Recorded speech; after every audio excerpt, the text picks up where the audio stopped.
ठरलं. तर मग या मालिकेच्या आजच्या भागामध्ये प्रियाने पाहिलेलं असतं की सायलीच्या डायरीमध्ये तिने प्रियाविषयी लिहिलेलं असतं. आता ते पाहून प्रियाला धक्काच बसतो. प्रिया म्हणते, हिने इथे माझं नाव का लिहिले आणि हे नक्की काय लिहिले? आता हे मला कळायलाच. हो, आता हे सगळं काही सत्य शोधण्यासाठी प्रियाने त्या डायरीच पान फाडून ते आपल्याजवळ घेतलेलं असतं आणि तिथून निघून जात असते. तर दुसरीकडे अर्जुन सायलीला म्हणतो, त्यामध्ये आज तन्वी आपल्या आईला रक्त द्यायला का नाही आली हे सुद्धा लिहून घे, हा सुद्धा पॉइंट ऍड कर. त्याचवेळी सायलीच्या लक्षात येतं की आपली डायरी तर खाली राहिली आहे. सायली अर्जुनला म्हणते, अरे देवा, मी डायरी तर खाली घेऊन गेले होते आणि तिथेच राहिले आली हमी. असं म्हणत सायली आता खाली येते आणि डायनिंग टेबलवर ठेवलेली तिची डायरी पाहते. परंतु सायली पाहते त्यावेळी सायलीच्या लक्षात येतं की प्रियाबद्दल जे काही लिहिलेलं असतं ते डायरीच पान गायब. सायली आता किचनमध्ये पाहते तर प्रिया तिथे नसते. तर इकडे प्रिया तिच्या रूमच्या दिशेने निघालेली असते आणि त्याच वेळी सायली तिच्या मागून येते आणि आवाज देत म्हणते, थांब प्रिया. आता मात्र प्रिया घाबरते आणि तरी सुद्धा ती मागे वळून सायलीला विचारते, काय झालं, कशासाठी हाक मारलीस? सायली म्हणते, हात दाखव. प्रिया म्हणते, काहीच नाही अगं माझ्या हातात. सायली म्हणते, हात दाखव. असं म्हणत सायली आता जबरदस्तीने प्रियाचा हात पाहते तर तिने मुठीमध्ये ते कागद म्हणजे ती चिठ्ठी ठेवलेली असते. आता ती चिठ्ठी, तो कागद सायली हातात घेते आणि म्हणू लागते, चिंदी चोर हा शब्द तुझ्यावरूनच पडला असेल ना? प्रिया, अगं आता तू कागदही चोरायला लागलीस माझ्यावरूचे. तू कागद फाडतेस, तुला काहीच वाटत नाहीये का? चल आता तुझा हा खोटेपणा सगळ्यांना कळायलाच हवा. सायली प्रियाचा हात धरते आणि तिला घरात घेऊन येत असते. त्याचवेळी अर्जुन त्या ठिकाणी येतो आणि सायलीला विचारतो, काय झाले? तर सायली अर्जुनला म्हणते, हिने माझ्यावरूचा पान फाडला आहे आणि चोरण्याचा प्रयत्न करत होती.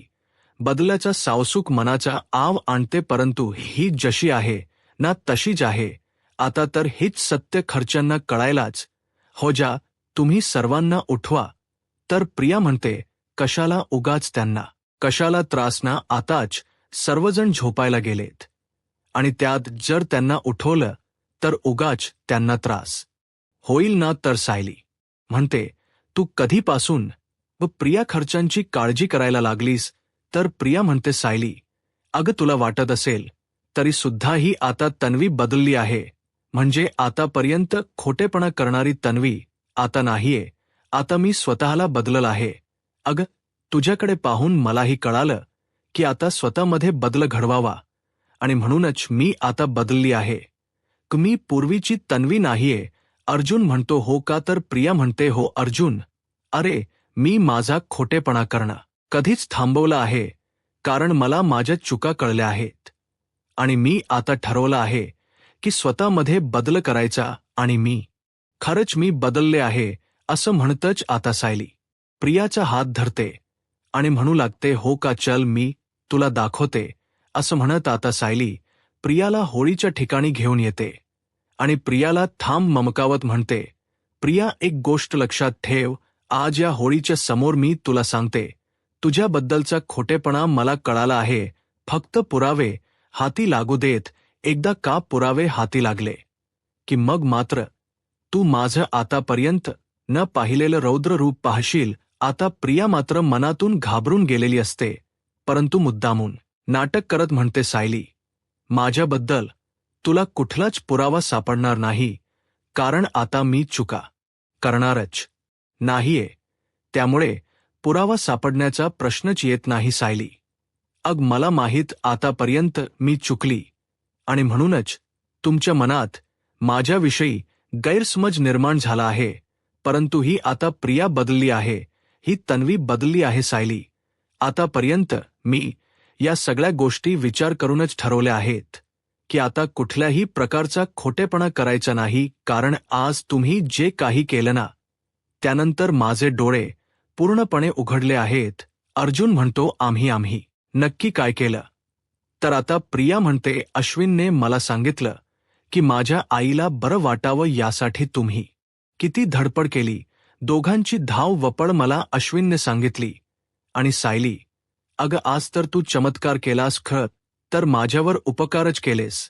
आज माझ्या आईला रक्ताची गरज होती, परंतु माझ्या आईला रक्त देणं हे माझ्या नशिबातच नव्हतं, पण तू मात्र धावून गेलीस आणि माझ्या आईला रक्त देऊन तिचा जीव वाचवला. सायली, अगं मी तुझे हे उपकार कसे फेडू मला खरंच कळत नाहीये. आता मी ठरवलं आहे की या घराची एक आदर्श सून बनायचं, या घराची काळजी घ्यायची. मी खरंच स्वतःमध्ये बदल घडवला आहे सायली.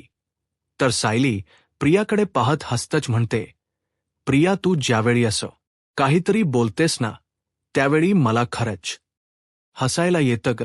तर अर्जुनही हसू लागतो. तर प्रिया म्हणते, माहीत आहे मला तुझ्या किंवा अर्जुनचा किंवा या घरातील कोणाचाही माझ्यावर कधी विश्वास बसणारच नाही, कारण आतापर्यंत मी खोटेपणाच एवढा केला की कोणी माझ्या चांगुलपणावर विश्वास ठेवणारच नाही. पण यापुढे असं काहीच घडणार नाही, कारण मी केलेल्या चुकांचे मी आता प्रायचित्त घेणार आहे. म्हणजे बघा ना, होळीचा सण यासाठीच असतो ना, म्हणजे आपल्यामध्ये असणारी निगेटिव्हिटी या आगीमध्ये भस्म करून टाकायची, या आगीमध्ये चाळून टाकायची. मग मी सुद्धा ठरवलं आहे की माझ्यातली निगेटिव्हिटी, माझ्यातली नकारात्मकता सगळं काही मी या आगीमध्ये राग करून टाकत आता एक नवीन म्हणून सगळ्यांना दिसणार आहे. सायली, मी तुला शब्द देते, या घराला त्रास देणारी नवी आता मेली आहे. आता आहे ती पूर्णाजीची प्रेमळ नाथ आणि तुझी मायाळू जाऊ. आणि अर्जुन, तुझी बालमैत्रीण जी तुझ्यासाठी काही करायला तयार असायची, ती तुझी बालमैत्रीण तन्वी. अरे, या घरासाठी मी माझा जीव वळून टाकायला तयार आहे. वेळ आली तर स्वतःचा जीव द्यायलाही तयार आहे, कारण मला माझ्या या घराला जपायचं आहे, कारण या घरातला मला एक भाग बनायचा आहे. मला या घरातील माणस आणि तुम्ही सर्वजण माझ्यासोबत कायम हवे आहात. आता बघा, तुम्हाला बदललेली तन्वी पाहायला मिळेल. असं म्हणत प्रिया तिथून निघून जाते. आता सायली, अर्जुन प्रियाच्या बोलण्याचा विचार करू लागतात.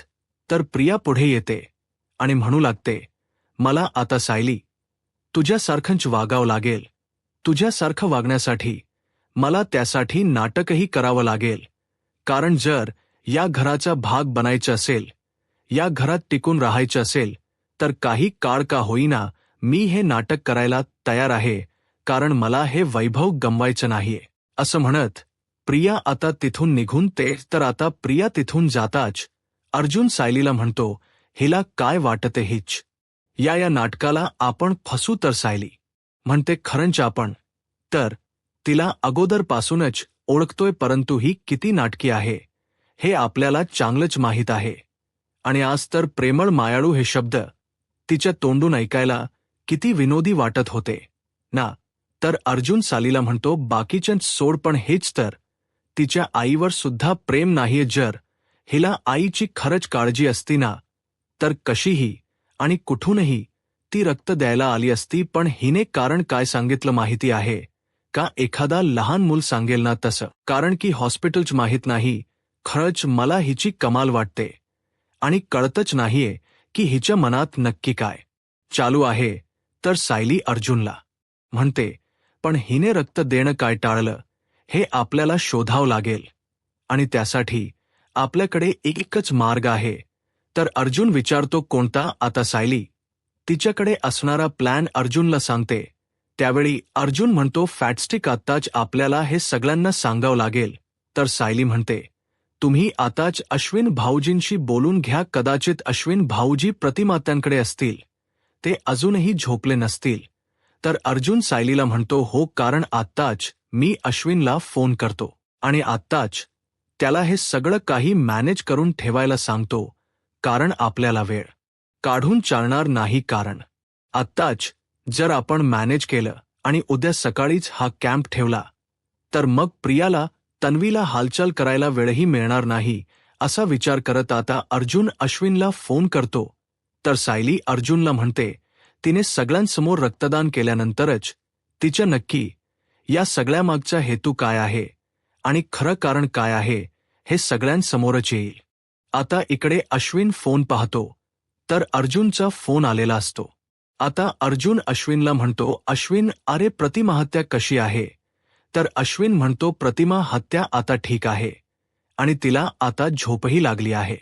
बोल तू काय म्हणत होतास? तर अर्जुन म्हणतो, उद्या धुळवड आहे आणि प्रतिमा आत्या सुद्धा घरी येणार आहे. मग असं काहीतरी स्पेशल करावं असा प्लॅन होता. तर आता अश्विन विचारतो, म्हणजे तुझ्या डोक्यात नक्की काय प्लॅन आहे? तर अर्जुन म्हणतो की सायलीचा असा प्लॅन आहे. म्हणजे सायलीला असं वाटते की आपण जर आपल्या घरासमोरच ब्लड कॅम्प आयोजित केला तर, कारण बघ ना आजची आपण परिस्थिती पाहिली, मग आपण म्हणजे प्रतिमाहत्या सोडून आपण सगळ्यांनीच ब्लड डोनेट केलं तर किती छान होईल ना. तर अश्विन म्हणतो, अरे खूप छान कल्पना आहे.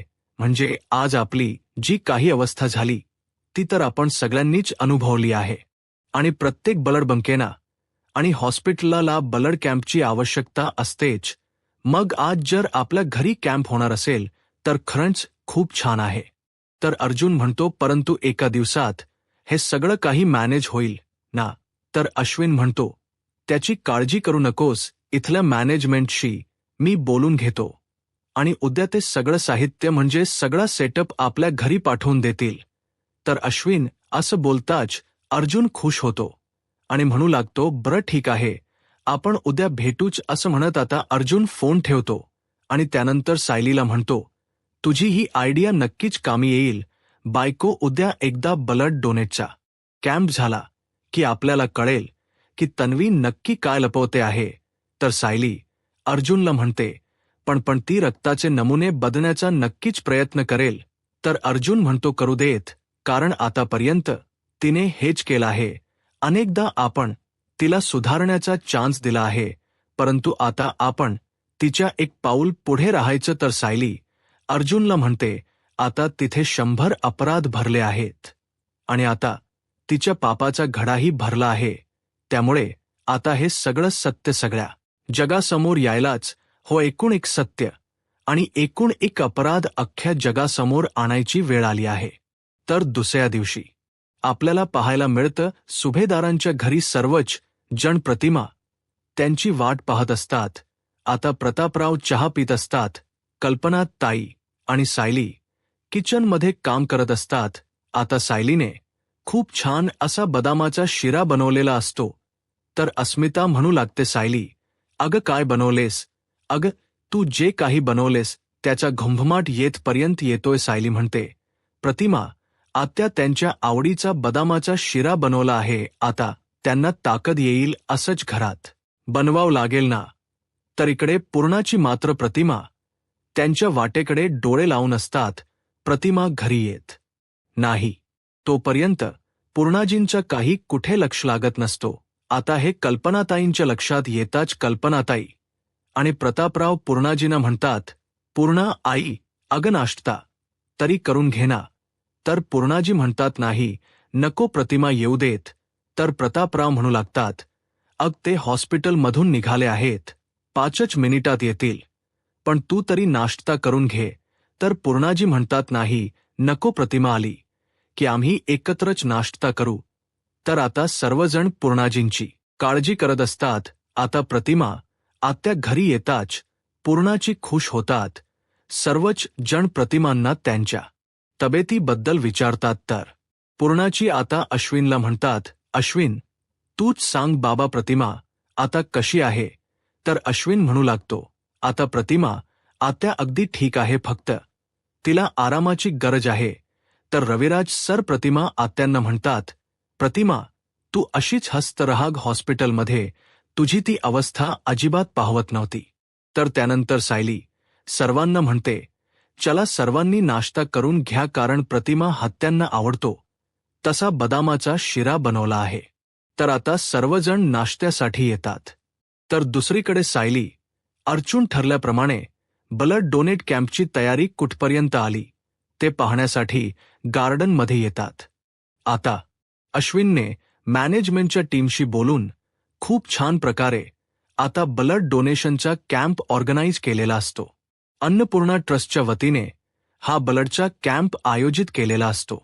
आता अर्जुन त्या मॅडमना बाजूला बोलावून घेतो आणि म्हणू लागतो, मॅडम, आज आपल्याकडे जो कॅम्प आहे तिथे एका ब्लड डोनर आहेत.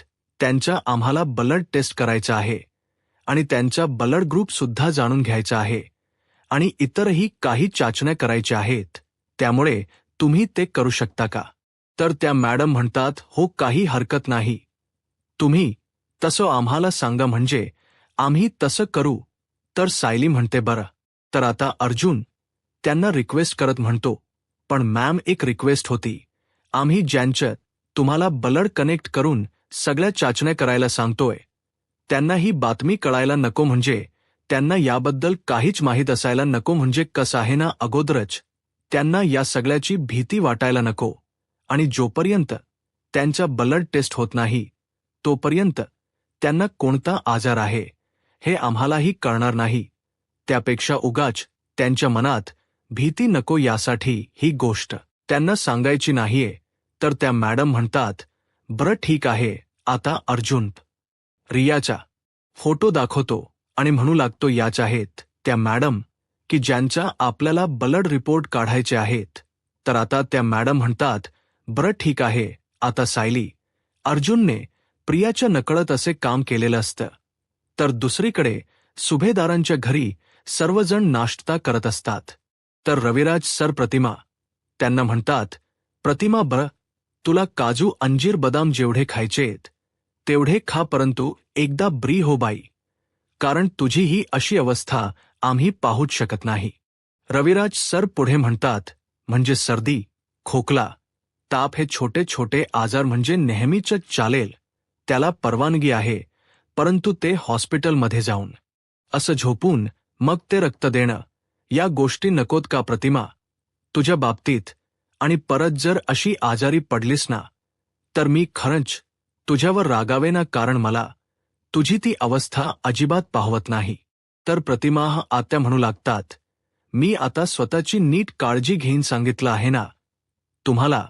तर प्रतापराव म्हणतात, प्रतिमा, असं तू नेहमीच बोलतेस पण नंतर मात्र इतरांचा विचार करतेस. तर विमलताई म्हणू लागतात, पण प्रतिमा आत्या काहीच काळजी करू नका, कारण सायली ताई आहेत ना, बरोबर लक्ष ठेवतील.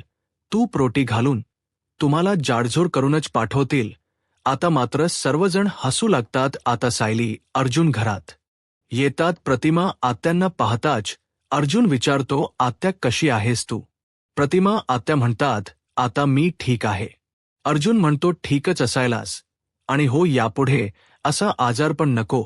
हा अग आत्या, काल तू किती घाबरवलं होत सगळ्यांना, असं म्हणत आता अर्जुन प्रतिमात्यांची काळजी घेऊ लागतो. तर चैतन्य म्हणतो, प्लीज आता आजारपणाचा विषय नको, आज काय आहे, धुळवड आहे, मग आज तर करायचं, परंतु त्या अगोदर पेट पूजा, असं म्हणत आता चैतन्य पुन्हा एकदा ब्रेकफास्ट करतो. तर त्याचवेळी नाटकी प्रिय धावतच येते आणि म्हणू लागते, आई, तू ब्री आहेस ना आता? तुला बरं वाटतं ना? आई, मला खरंच तुझी काळजी वाटते. आई, तुला काही खावसं वाटते का? मी तुला बनवून देऊ का? तर प्रतिमा त्या नकार देतात, परंतु प्रियाच्या बोलण्याकडे कोणीही लक्ष देत नसतं. प्रिया म्हणू लागते, आई, खरंच मला तुझी काळजी वाटते, पण अशी पुन्हा आजारी पडू नकोस. हा तर आता प्रियाच्या बोलण्याकडे दुर्लक्ष करत पूर्णाजी म्हणू लागतात, आज धुळवड आहे, तर आज प्रतिमा सुद्धा घरी आली आहे, मग आज आपण दुप्पट अन्नदान करायचे आहे. तर अर्जुन म्हणतो, ते तर होणारच आहे, परंतु आपण अजून एक प्लॅन केला आहे.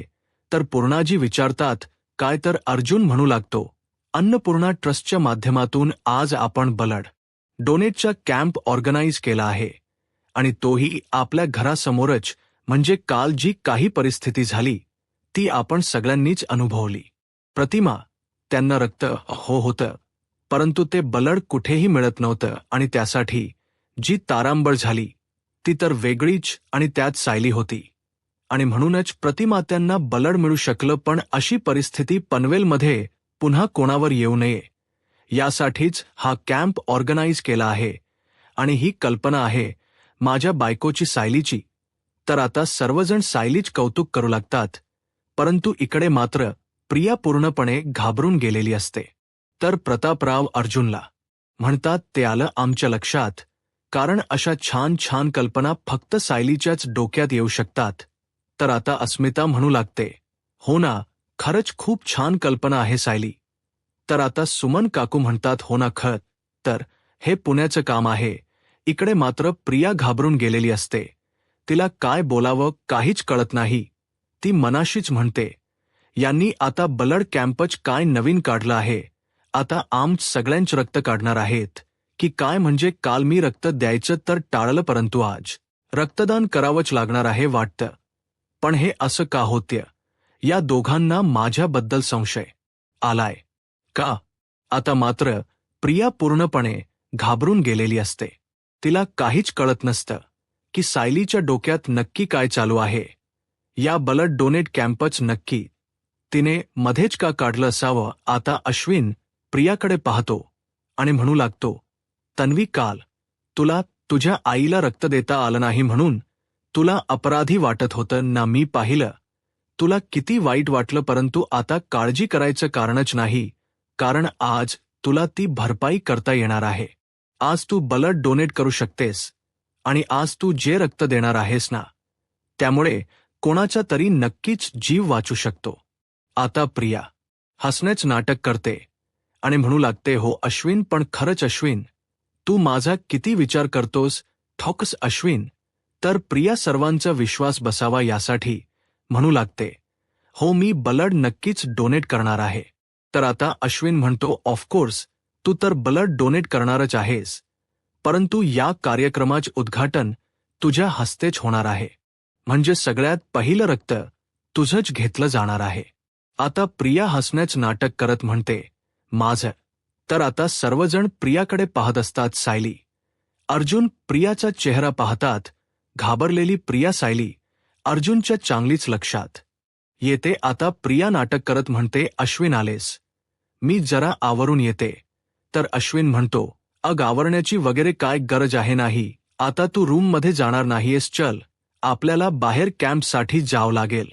आणि चला सर्वांनी, तुम्ही या, आम्ही चाललोच पुढे. असं म्हणत आता अश्विन प्रियाला घेऊन जात असतो. प्रिया थांबवण्याचा प्रयत्न करते, परंतु अश्विन काही प्रियाच ऐकून घेत नसतो. अश्विन प्रियाला म्हणतो, खरंच किती तू छान दिसतेस. तर प्रिया म्हणते, अश्विन, अरे परंतु अश्विन काही न ऐकता तिला बाहेर कॅम्पसाठी घेऊन जातो. इकडे सायली अर्जुन प्रियाची ती अवस्था पाहतात आणि एकमेकांकडे पाहून हसू लागतात. तर दुसरीकडे अश्विन कॅम्पसाठी प्रियाला घेऊन येतो आणि म्हणू लागतो, मला आज इतकं बरं वाटते ना की आजच्या या कार्यक्रमाची सुरुवात तुझ्या हस्ते होते. म्हणजे बघ ना, या कार्यक्रमाच्या निमित्ताने तू पहिलं ब्लड डोनेट करणार आहेस. असं म्हणत तो प्रियाला ब्लड डोनेटच्या कॅम्पच्या ठिकाणी घेऊन तर येतो, परंतु प्रिया घाबरून गेलेली असते. प्रिया अश्विनला म्हणू लागते, अश्विन, अरे मी फक्त 2 मिनिटात येते ना. अश्विन म्हणतो, नाही, आता तू इथे बसायचं आहे. आणि का घाबरतेस तू? अगं थोडसंच काम आहे, लगेच होऊन जाईल. आता सर्वजण घरातील आलेले असतात. तर प्रिया नाटक करत म्हणू लागते, अश्विन, अरे त्याचं काय आहे ना, म्हणजे मी आतापर्यंत कधी ब्लड डोनेट केलं नाही रे, आणि मला इंजेक्शनची भीती वाटते. त्यामुळे जरा मी एक काम करते, रूममध्ये जाते, धीर गोळा करते आणि परत येते. तोपर्यंत दुसरं कोणीतरी ब्लड डोनेट नक्कीच करू शकतं, आणि तसही माझी काही हरकत नाही रे, मला नाही वाईट वाटणार. अश्विन म्हणतो, नाही, तूच ब्लड डोनेट करणार आहेस आणि मला सांग, तुला इंजेक्शनची भीती वाटते हे आतापर्यंत तू मला कधीच सांगितलं नाहीयस.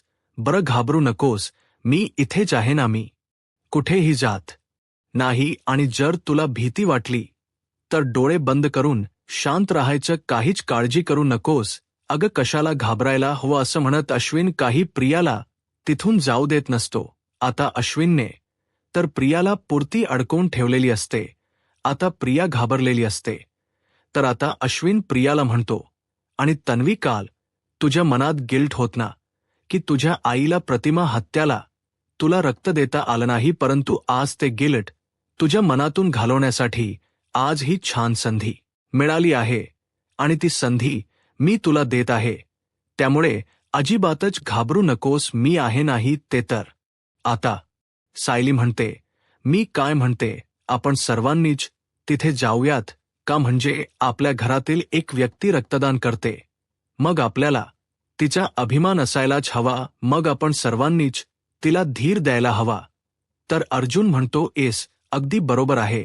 आता मात्र सर्वजण प्रियाजी तिथे येतात आणि सर्वजण गोल उभे राहतात. आता मात्र प्रिया तिथे अडकलेली असते, कारण कुठूनच बाहेर पडायचा रस्ता नसतो.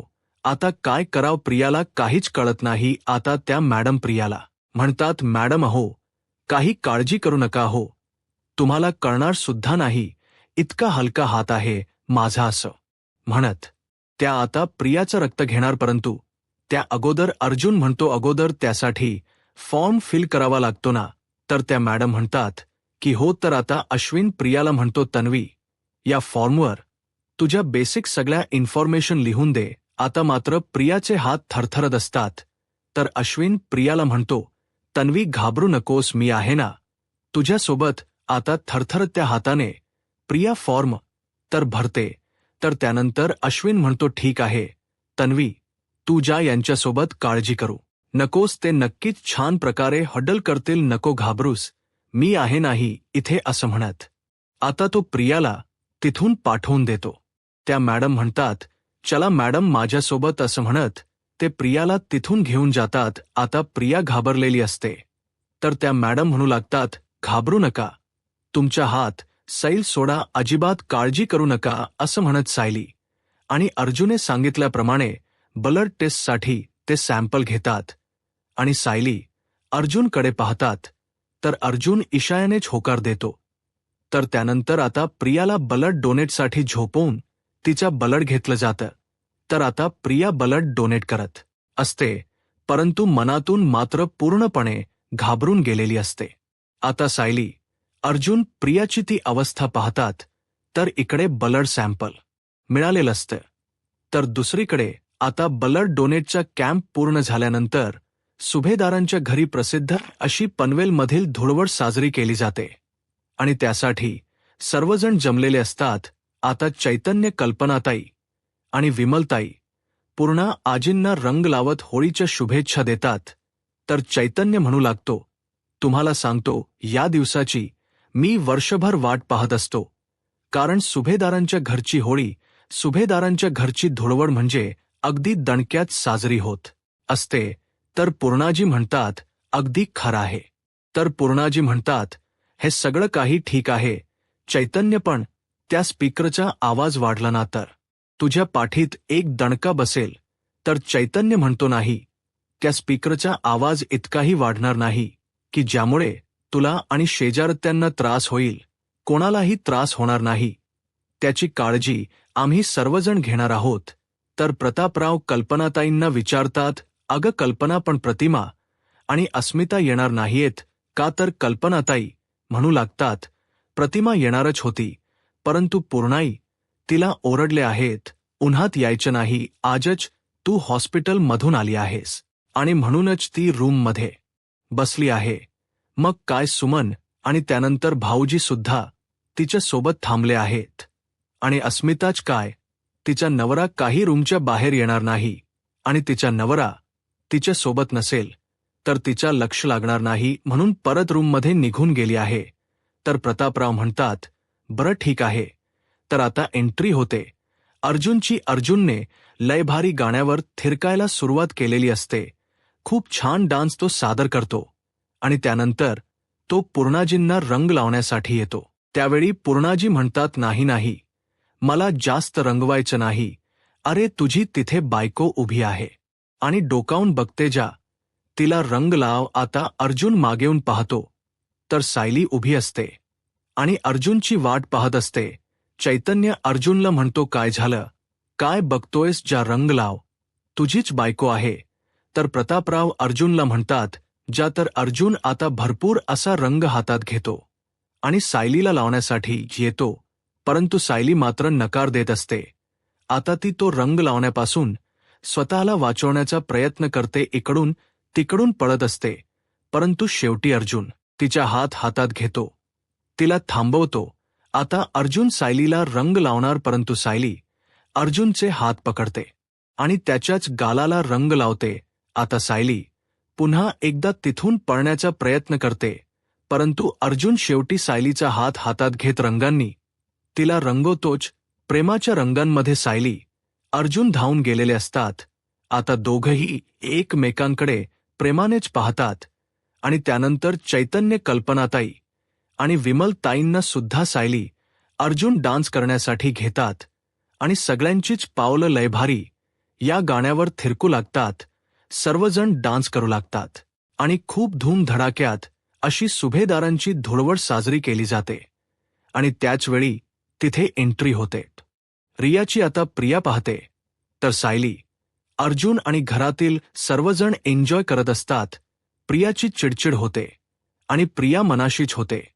या अर्जुनने आणि सायलीने हा ब्लड डोनेट कॅम्प ऑर्गनाईज केला आणि त्या अश्विनने मलाच तिथे भाग पाडलं आणि मला शेवटी ब्लड डोनेट करावंच लागलं. हे जर अगोदर मला माहीत असतं ना, तर मी काहीतरी कारण काढून इथून पळाले असते. काहीतरी करत मी इथून सुटका करून घेतली असते, परंतु शेवटी मी अडकलेच. परंतु अजूनही वेळ गेलेली नाही.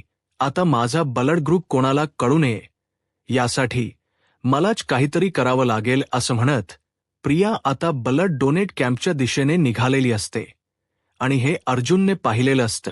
आता ती तिथे पोहोचायला, तर त्याचवेळी अर्जुन आता पुढची कामगिरी चैतन्याच्या हाती सोपवतो.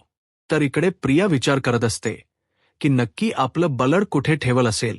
तर त्याचवेळी इथे अश्विनला भेटण्यासाठी चैतन्य येतो आणि म्हणू लागतो, काय डॉक्टर अश्विन, हो आता डॉक्टराच्या भूमिकेतून नव्याच्या भूमिकेत या गेल्या वर्षी तू आणि तन्वीने एवढा छान डान्स केला होता, मग यावेळी करणार आहात की नाही? आम्ही सर्वजण तुमची वाट पाहत आहोत. तर अश्विन म्हणतो 5 मिनिटात येतो. तर चैतन्य म्हणतो नाही नाही, 5 मिनिटात नाही, सर्वजण तुमची वाट पाहत आहेत, तुमच्या डान्सची वाट पाहत आहेत.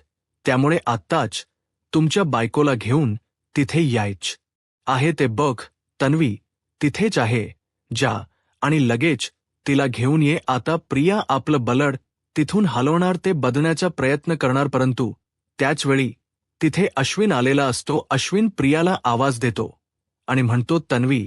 आता मात्र प्रिया दचकते आणि म्हणते, काय झालं अश्विन? आणि मी तर तुलाच शोधत होते. तर अश्विन म्हणतो, तू काय ते करतेस? तर प्रिया म्हणते, अश्विन मी म्हणाले ना, आणि मी तुलाच शोधत होते. मला डान्स करायचा होता. चल चल आपण डान्स करूया, असं म्हणत प्रिया आता अश्विनला तिथून घेऊन जाते. आणि हे सगळं काही सायली अर्जुन लपूनच पाहत असतात. प्रियाचा डाव सायली अर्जुनने अगोदरच ओळखलेला असतो. तर येणाऱ्या पुढील भागामध्ये आपल्याला पाहायला मिळतं अर्जुनच्या हाती प्रियाचे ब्लड रिपोर्ट आलेले असतात आणि ते रिपोर्ट पाहताच अर्जुन सायलीला म्हणतो की तन्वीचे ब्लड रिपोर्ट आले आहेत. तर सायली म्हणते, कोणता ब्लड ग्रुप आहे? आता ज्यावेळी सायली पाहते त्यावेळी सायलीला धक्काच बसतो. प्रिया म्हणते, तन्वीचा ब्लड ग्रुप बी पॉझिटिव्ह आहे. हे कसं शक्य आहे? म्हणजे या घरात आलेली आताची ही तन्वी, सुभेदार म्हणून वावरत असणारी मुलगी, ही रविराज सरांची मुलगी नाहीच आहे. म्हणजे रविराज काकांची 22 वर्षापूर्वी हरवलेली मुलगी, अपघातामध्ये हरवलेली मुलगी आणि आता आलेली खरी, या दोन्हीही वेगवेगळ्या आहेत. आता सायली अर्जुन या सत्यापर्यंत कशा प्रकारे? यूट्यूब चॅनलला सबस्क्राईब करा आणि व्हिडिओ लाईक करा. धन्यवाद.